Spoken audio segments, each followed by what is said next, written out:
Yo guys, welcome back to another video. In this video, Brantley and I are going to be talking all things Spider-Man No Way Home. Over the past about 2 weeks, there's been so much news about Spider-Man No Way Home, and Brantley and I wanted to sit down and just talk about it. Brantley and I honestly haven't done a video together in a while, so I'm excited to hear Brantley's thoughts on all of these things. If you're down here, make sure to hit the subscribe button and turn notifications on so you don't miss any time I upload a video or I go live. But without wasting any more time, let's go right into it. First off, Brantley, I wanted to get your thoughts on the VFX artist coming back. We got this news about a week or so ago. So what do you think? Do you think this confirms Andrew and Toby being in Spider-Man No Way Home? I think it does. I think we've had so many hints, and I think this is definitely like the biggest one, the most obvious one. I feel like that basically hints at them being in the movie. I mean, we still don't know to what capacity they're going to be in that film, but to me, this confirms that they're going to be in No Way Home, most likely. Yeah, I definitely think that. I mean, okay, so just to explain to you guys, if you guys don't really understand what this means, basically, okay, so it makes sense that the VFX artist would be coming back for Doc Ock because that's from Tobey Maguire's Spider-Man. But we already know that Electro looks completely different and that he's going to be acting completely different in this movie. And so there would be no point for the Mark Webb VFX artist to be coming back. So that means that Andrew Garfield is coming back. Technically, Tobey Maguire isn't confirmed yet, but it makes sense that if Andrew Garfield's coming back, Tobey Maguire is probably coming back. Also, it seems like Sony is pressuring Marvel to do some multiverse stuff, but we'll talk about that later. Now I want to talk about when do you think we'll get a teaser, Brantley? Because I think we're going to get it this upcoming Monday. I'm definitely thinking sometime in June, like most likely, because of course, I mean, after Black Widow, it's going to be a lot of just other things going on for Marvel. Because we still have Shang-Chi and then Eternals and things like that. So I think definitely we'll get a No Way Home teaser this month, since we already have a Shang-Chi and Eternals teasers already. So I thought they'll probably get all this out before Black Widow. So No Way Home's the last one left. So definitely sometime this month. I'm honestly just hopeful for Monday. I don't know how realistic it is. Tom Holland's birthday is the 1st, I think, or the 2nd. And then Kevin Feige's is the day after Tom Holland's. I could see them dropping it. All the Sony pictures, websites, and all of like the channels on YouTube and Twitter, Instagram, everyone's been changing their stuff to Spider-Man No Way Home. And Amazon has officially started licensing official Spider-Man No Way Home merch. Really quickly, Brandon, what do you think we'll see in the teaser? Because I don't think we'll see much. I think the most we'll get to see is Charlie Cox's Daredevil, not even Daredevil, maybe just like a K in his glasses. What do you think we'll see in the teaser? I don't know. It's hard to predict because I feel like Disney definitely could do something really subtle like that instead of kind of more of a smaller reveal. But at the same time, there's always a chance they could just go just fully go for it, just jump all the way to the deep end, and just go with like, here's Tobey Maguire or Andrew Garfield, or here's like Electro. I feel like we might get to look at one of the villains maybe briefly, like maybe Electro. I'm thinking that I'm still leaning towards that they probably won't show either of the Spider-Man. Yeah, but same. I think that we may get a look at the villain, but I think definitely a Matt Murdock reveal will probably most likely turns like the big reveals. Yeah, and it's a teaser, so I do expect us to get a lot about the story. But moving on, I do want to talk about the villains really quickly because that's obviously going to be the longest part of this video. First off, I want to talk about how Green Goblin is rumored to be the lead.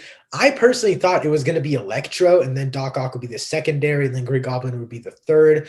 I don't know how to feel about Green Goblin being the main villain as of now, and that's rumored. What do you think about that, really? I mean, it's still my whole thing. I don't really understand the motivations of these villains, especially I guess I understand them getting like revenge on the other Spider-Man, I guess, but I think it has to be some like a little bit more than that. I mean, maybe not, but I mean, I'm hoping for a more like fleshed out motivation. I think they're saving. I think the reason they're not using Scorpion is because they want to build Marvel or Sony wants to build a real Sinister Six, if that makes sense, like later down the line. So I think that it makes sense that they're not utilizing any of the newly introduced ones in the MCU. But what do you think about the rumored Sinister Six? Because I know a lot of people are opposed to it. I know you have mixed feelings. So what do you think? Yeah, I mean, I just think it's kind of weird. Like, even if they are doing later down the line, I feel like it's kind of odd for them to kind of fight the same threat twice, like the same team twice, even if it's not official Sinister Six. But it's just odd to me. I mean, personally, I'm just really against the whole multiverse concept.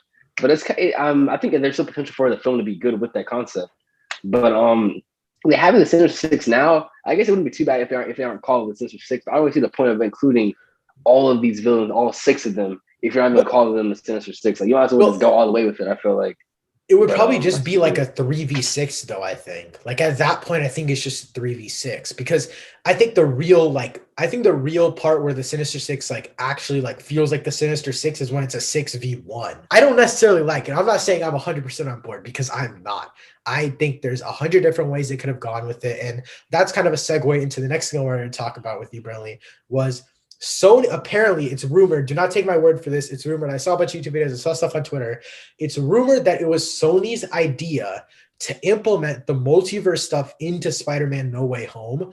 Obviously, they were going to implement it because it has to lead into Doctor Strange Multiverse of Madness, but apparently Marvel was going to use it in a much smaller form, and Sony was pushing for them to actually introduce and bring back all these other characters and villains, and apparently Marvel's initial plan was to have us learn about who Peter Parker was, Peter Parker finding himself as a person, and him trying to find out who he really is in this Spider-Man 3 movie. And honestly, that's kind of what I was looking forward to in the beginning. I know Brantley was looking forward to it as well because there were rumors of Kraven the Hunter hunting Spider-Man down, a bunch of bounty hunting villains. That sounded so perfect to me. But as of now, I'm blaming it on Sony. I know Marvel hasn't treated Spider-Man the best, at least in my eyes, and I know Brantley thinks practically the same thing. What do you think of Sony possibly being the ones to screw up this Spider-Man character this time around? Yeah, I think Sony again. I think this greed maybe just got to them, or maybe they just want to get in on it because now with the multiverse being a thing, now they're like, oh, we can bring Spider-Man to our movies, Venom 2. Kraven the Hunter, we can use him now. So now we can even capitalize more off of the character. So if I guess from a business standpoint, it just makes sense. But from like a narrative perspective and like a fan perspective, I'm not really a fan of it. But I mean, I understand that's kind of how corporations and companies go. Obviously, they want to make the most profitable decisions. So it's gonna be interesting to see what they do, especially once this deal is up. What is your plot for your potential plot that you want to see in this movie? You can go into as much or as little detail as you want. Don't worry. You can literally talk about specific scenes you want to see. Go for it. Well, I'll say initially, I mean, I do want like my ideal version of this movie would definitely revolve more around the identity aspect, which I mean, I don't know if that's really going to be a main focus of the actual movie, but I think that it would be very interesting to see him actually deal with that and really deal with kind of deciding what he wants to do and kind of seeing his public perception change due to his identity being revealed and things like that. And of course, Matt Murdock. Court scenes, I think that would just be really dope to see a lot of that. A decent amount. Kind of have it. I mean, I would love if they really went like in a more unique direction, made it for more like a crime movie, a court movie in some aspects, and have like, of course, like still like superhero stuff. I guess still dealing with the multiverse characters, since I kind of want to play like with the same like actual like known factors that's going to be in the movie. That's just hard. Even myself, I can't come like a good like compelling motivation. I guess I definitely will want them to have, I guess, probably a strong motivation outside like just like a revenge plot on the other Spider-Man, maybe. Hard to pinpoint. I definitely want to see more character development for his his friends, Ned, and of course Zendaya's character MJ. I'd love to see that because I do feel like Far From Home, their like relationships kind of rushed in that movie. It felt kind of very like unnatural and just it didn't feel very genuine, like their chemistry in that movie, Tom Holland and Zendaya's. I mean, they're both great actors and actresses, but their characters in that movie just it just didn't really make sense. It just felt very rushed, the whole storyline with their relationship. I actually have a potential specific motivation for these villains, and it kind of has to do with surrounding with the title of the movie, No Way Home.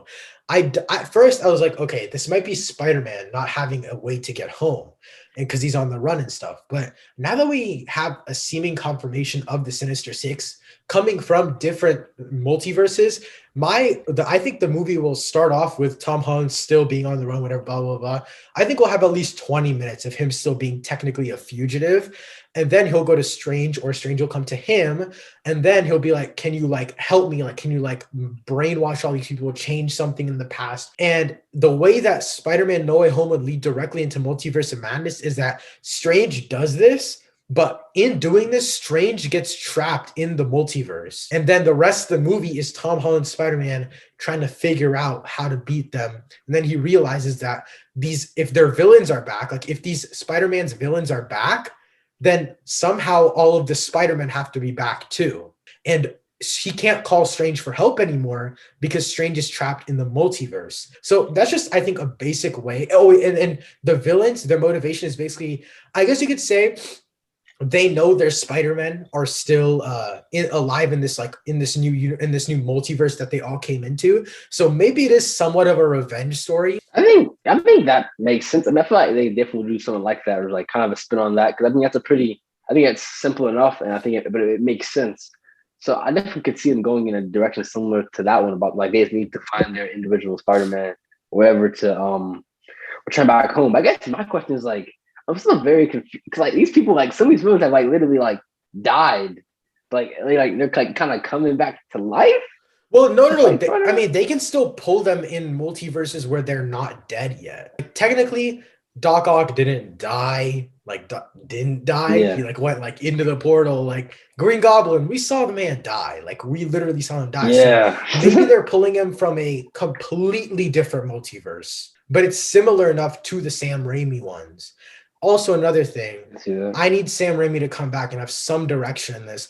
I need Mark Webb. I don't think they did any of this, but I really, really hope they did, bro. Yeah, personally, I'm gonna be real. I don't think that they're gonna do that. I think they're Yeah. probably gonna water down a lot of these villains, like really make them pretty simple. Outside of like whoever's gonna be like the lead villain, probably either like Green Goblin, Electro, whoever's gonna be like leading the group, probably like the most fleshed out one. But I think that everyone else probably is gonna be kind of like just kind of really watered down versions of the original form, which sucks. But we'll have to see. I think this movie still has some potential to be good. Like I think there's a chance I will still enjoy it, but there's definitely a lot going on here, a lot of variables, a lot of factors to take into account. So this is definitely going to be a real like testament to how good like Marvel really is like managing these larger scale stories. I mean, you know, Endgame was large, but I would say in terms of like story, so that was more of like still kind of a celebration of Marvel. It kind of had That like was a a basic I would say a storyline. very unique tone to it. Yeah. Yeah. I'm still excited, of course. I am a bit skeptical about this movie, but I'm still excited to see what the MCU has in store, what they're gonna do with it. I think it still has potential to be solid, as I said earlier. Of course, Tom Holland, I think he's a great Spider-Man. Like as terms of like his acting, I think he really is really good. So hopefully they really go to his full potential in this movie, along with all the other actors and actresses. So I still think that this has a chance to be a really solid movie, and I'm excited. So we'll see you in December. Yeah, well, we will see in December. If you guys want to see all of my other Spider-Man related videos, you can click the playlist right up here. Also, if you want to check out all of Brantley's social medias, they'll also be in links in the description down below. Thank you guys so much for watching. I'll see you next time. Peace.